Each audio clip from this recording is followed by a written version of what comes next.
eyatandikawo enzikiriza ey'obumu ey'obusobozi Bisaka akuutidde abazadde obutabonereza abaana baabwe nga banyiivu. Ng'omubazi nawe nimugambira ensobe yakoze nimugamba kyalakola mulabonagana abawuliriza kandi abawondera bulungi.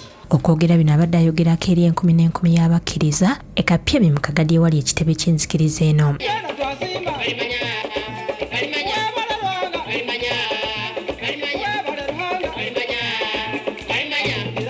Bisaka ategeeza nti abazadde bwe babeera abanyiivu basukirira okubonereza abaana baabwe nga babawa ebibonerezo ebikambwe.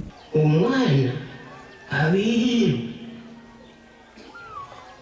mutaligamba ngu hati mukumuhabula mulwa nimbwegolera wumbaga ti muwaina abiyiru. Era akalatidde abazadde okukoma abaana baabwe kuba kiraba okuva eri Katonda. Mukuza abaana mukuze nimumanya kimumanyire nkakubaliba obukulu bwabwe. Yakulira abakwenda alinaitwe atendereza Owoobusobozi Bisaka olw'emigigi emito gye bafunye.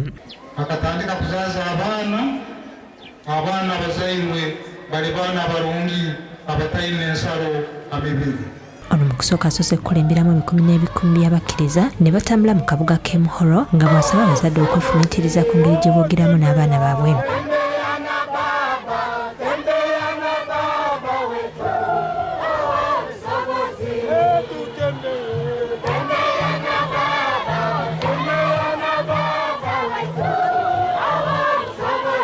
Ismail Kasoha yakusakidde guli eno Bukedde TV.